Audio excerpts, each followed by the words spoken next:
오늘 우리에게 주시는 하나님의 말씀은 시편 8편 4절에서 9절까지의 말씀입니다.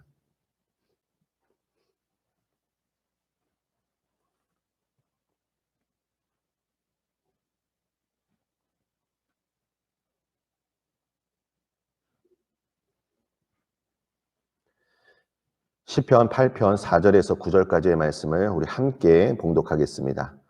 사람이 무엇이기에 주께서 그를 생각하시며 인자가 무엇이기에 주께서 그를 돌보시나이까.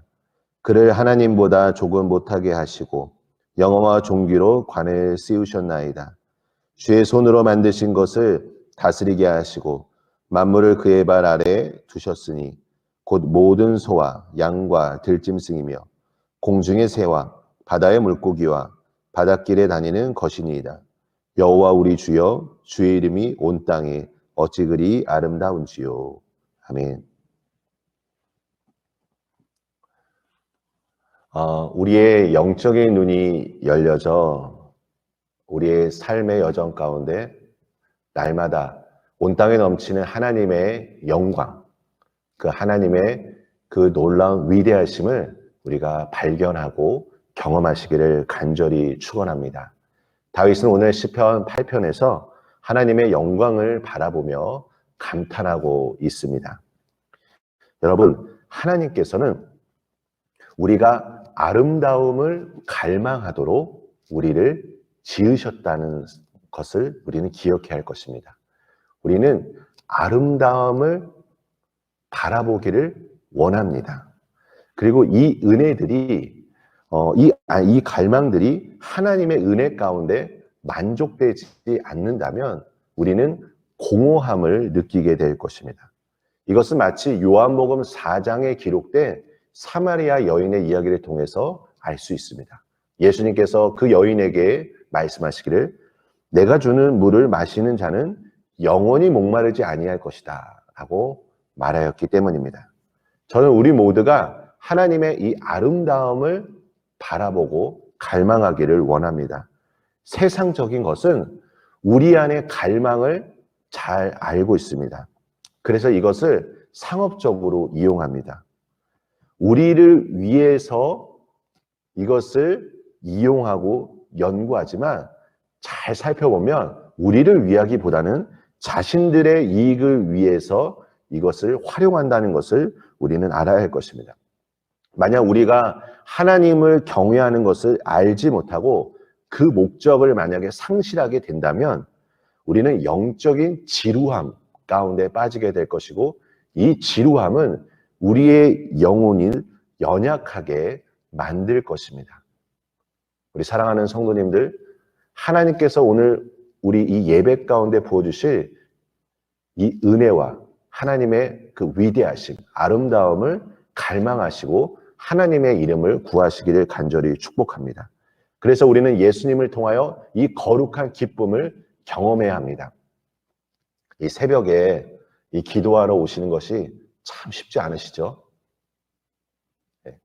더 자고 싶은 마음이 있으실 텐데도 이렇게 새벽에 나오시는 성도님들을 볼 때마다 참 너무나 감사합니다.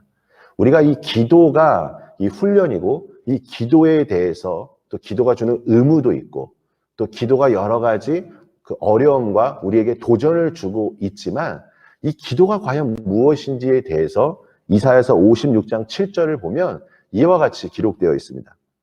내가 곧 그들을 나의 성산으로 인도하여 기도하는 내 집에서 그들을 기쁘게 할 것이며 라고 말합니다. 그러니까 기도가 무엇입니까? 즐거움의 기도라는 것입니다. 하나님께서 우리를 부르셔서 이 거룩한 집에서 우리를 기쁘게 할 것이라는 것입니다. 내가 주님 앞에 간구하고 내가 바라는 것도 있지만 이 기도를 통해서 하나님께서 우리에게 주시고자 하는 즐거움이 있다는 것을 우리는 알아야 할 것입니다. 그렇다면 오늘 하나님께 이렇게 한번 기도해 주십시오. 하나님, 오늘 이 즐거움의 기도를 내가 누리길 원합니다. 오늘 우리가 함께 모여 이 거룩한 성전에서 주님 앞에 기도드릴 때 다윗이 오늘 1절 말씀에 고백한 것처럼 아름답다를 우리 또한 경험하게 될 것입니다. 또한 저는 오늘 특별히 오늘 본문 말씀으로 메시지를 더 전하고자 합니다. 사람이 무엇이기에 주께서 그를 생각하시며 인자가 무엇이기에 주께서 그를 돌보시나이까. 어제 한 영상을 보게 되었습니다. 이 물질의 최대 크기라는 것이었는데 우리 이 우주를 바라봤을 때 이 지구는 작은 점에 불과할 뿐입니다. 여러분, 하나님께서 만드신 이 우주 만물을 생각할 때 하나님의 그 위대하심을 우리는 찬양할 수밖에 없을 것입니다. 그런데 그 위대하신 하나님께서 우리를 어떻게 생각하십니까? 여기 4절과 5절 말씀에 보면 영화와 존귀로 관을 씌우셨다라고 말하였습니다. 이 영화와 존귀로 관을 씌우셨다는 것은 하나님의 형상을 따라 우리가 지음을 받았기 때문에 그렇습니다. 여러분, 이 형상이라는 의미에 대해서 잘 알고 있으십니까? 창세기 1장 26절에 보면 하나님이 이르시되 우리의 형상을 따라 우리의 모양대로 우리가 사람을 만들고 그들로 바다의 물고기와 하늘의 새와 가축과 온 땅과 땅에 기는 모든 것을 다스리게 하자 하시고, 여기서 이 형상이라는 단어, 이 헬라어 단어가 무엇이냐면 에이콘이라는 단어입니다. 이 말은 에이콘, 닮다, 같다에서 파생되었습니다. 여러분, 이 에이콘이라는 단어에서 어떤 단어가 혹시 떠오르십니까?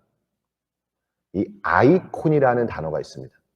컴퓨터를 사용하시는 분들은 이 단어가 어떤 것인지 잘 알고 있습니다. 컴퓨터 바탕화면에 어떤 프로그램이 있고 그 프로그램을 이제 아이콘으로 클릭을 하면 어떻게 됩니까? 그 프로그램이 열려지게 되어 있습니다. 한글 프로그램을 클릭하면 한글 프로그램이 열리고 엑셀 프로그램을 클릭하면 엑셀 프로그램이 열립니다. 여러분, 이 말이 어떤 의미일까요? 이 형상. 우리 자신을 클릭하면 무엇이 떠야 할까요?